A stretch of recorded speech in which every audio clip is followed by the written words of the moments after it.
वैसे साहब, मेरा पहला प्रश्न यही कि आपको हर चीज में मुस्लिमों के खिलाफ साजिश क्यों नजर आती है? अगर किसी बिल में सरकार सुधार लाने की कोशिश कर रही है, मुसलमानों के खिलाफ साजिश कहां है, क्या है? आप पर सरकार का आरोप है कि आप सिर्फ वोट बैंक की पॉलिटिक्स कर रहे हैं। आपका जवाब? अभी मजा आएगा ना भिड़ो। नहीं, मुझे इसलिए नजर आता है क्योंकि मेरी नजर अच्छी है, मेरा दिमाग साफ है, मेरे दिमाग पर पर्दा नहीं है, मेरी आंखों पर पर्दा नहीं पड़ा है अभी तक अल्हम्दुलिल्लाह, और सच्चाई को बयान करना सही बात है। अब जो अंधे हो जाते हैं सरकार के खौफ से या उनके कोई मफादात से, तो उनको कुछ सच्चाई नजर नहीं आती। बाज लोग हैं। अब आप मैडम मुझे बताइए कि जो सरकार ये कर रही है और ये कह रही है कि वक्फ बाय यूजर नहीं होगा, क्यों नहीं होगा भाई वक्फ बाय यूजर? जब हिंदू समाज में एंडोमेंट की जो मंदिरें हैं, कस्टम और यूसेज की बिना पर वो मंदिर हो जा सकती है, तो वक्फ बाय यूजर मस्जिद और मंदिर नहीं होगी। तो ये सब काम सरकार कर रही है जो भारत के संविधान के 14, 15 और 25 के पूरी खिलाफ है, बेसिक स्ट्रक्चर के खिलाफ है। तो इसके ऊपर तो बोलना पड़ेगा ना मैडम। बात तो सही है। वक्फ बोर्ड किसी भी संपत्ति पर ओवैसी साहब दावा कर सकता है। पूरे गांव की जमीन पर वक्फ बोर्ड ने दावा कर दिया है। आज संसद में रिजिजू साहब ने उसका हवाला दिया, हमने भी फैक्ट फाइंडिंग की, ऐसा सच है। इस सेक्शन को लेकर आपका क्या कहना है? जो सेक्शन 40 है, ताजमहल हो, तमिलनाडु का 1500 साल पुराना मंदिर हो, अभी तक अगर वक्फ बोर्ड को लगता है कि कोई जमीन वक्फ की संपत्ति है, तो यह साबित करने की जिम्मेदारी उसकी नहीं है, बल्कि जमीन के असली मालिक की होती है। बिल में संशोधन के बाद वक्फ बोर्ड किसी भी संपत्ति को अपना नहीं कर पाएगा, और वो ट्राइब्यूनल अगर नहीं, ट्राइब्यूनल में जो वक्फ ट्राइब्यूनल है वहां से नहीं होता है, तो हाईकोर्ट तक जाने का। अब आप सोचिए, ऐसा ट्राइब्यूनल जिसके खिलाफ आप देश की अदालत में जा नहीं सकते हैं, जिसके फैसले के खिलाफ। ये कैसी मनमर्जी चल रही है? ये क्यों चलेगी?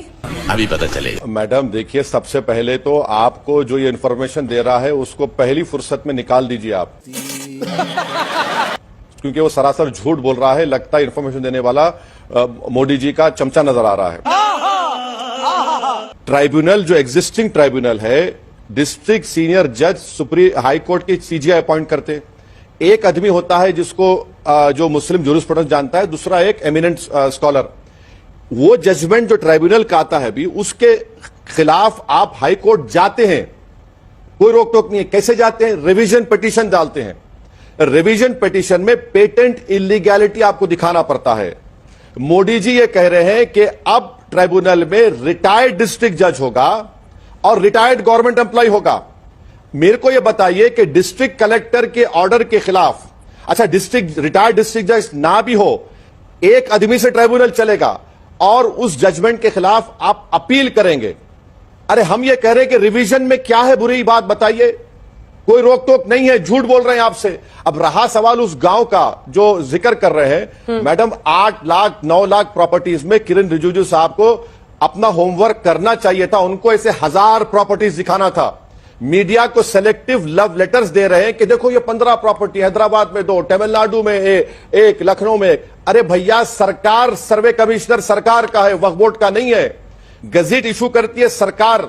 आप जो सेक्शन 40 का हवाला दे रहे हैं, सीईओ का काम यह होता है कि जितने अनयूज प्रॉपर्टीज हैं वक्फ बोर्ड के, उसको कैसे इस्तेमाल करना। आप तो वो भी छीन लिए और वो भी कह रहे हैं कि मुसलमान नहीं होगा। यह समझने की जरूरत है, यह सरकार का झूठा प्रोपेगेंडा बहुत ज्यादा है। ये व्हाट्सएप यूनिवर्सिटी के माहिर हैं, तो ये समझते हैं कि कुछ भी बोल देंगे और हमारे कान में फूल है, हम उसे यकीन कर लेंगे। वाह वाह, बहुत सच्चा है। ताजमहल की जमीन पर भी वक्फ बोर्ड अपना दावा कर रहा है, तो वक्फ बोर्ड की जमीन है वो। अच्छा, एक मिनट सुनिए, तो रुको जरा, सबर करो।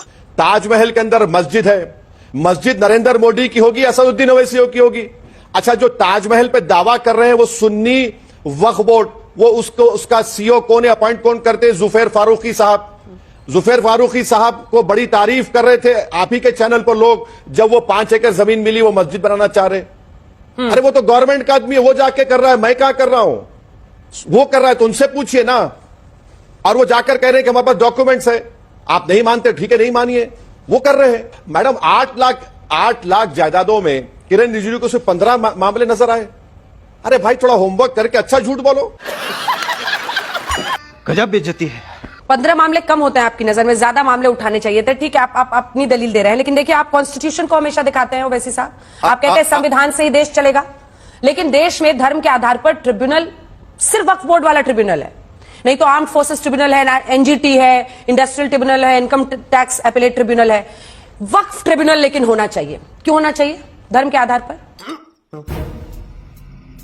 तो आप एक काम करिए, हिंदू एंडोमेंट बोर्ड को समरी एविक्शन पावर्स है, आप दीजिए। लेकिन ट्राइब्यूनल को तो क्वासी जुडिशियल पावर्स है ना सर। और देखिए मैडम, कई ट्राइब्यूनल्स हैं। ये ट्राइब्यूनल वक्फ के मैटर्स को देखता है। ये ट्राइब्यूनल का जज असदुद्दीन ओवैसी, अंजना ओम कश्यप अपॉइंट नहीं करते, उस स्टेट का चीफ जस्टिस अपॉइंट करता है। उस ट्राइब्यूनल के खिलाफ आप रिव्यू पिटीशन डालते हो, सुप्रीम कोर्ट को जा सकते हैं। मगर ये सरकार ये कह रही कि ट्राइब्यूनल में अब रिटायर्ड जज होगा और एक मामूली सर गवर्नमेंट का सर्वेंट होगा रिटायर्ड। मेरा ये सवाल नहीं था सर, वो ट्राइब्यूनल को बोल मेरा दीजिए सवाल कि था स्पीकर धर्म ने के नहीं- आधार पर ट्रिब्यूनल क्यों है, धर्म के आधार पर।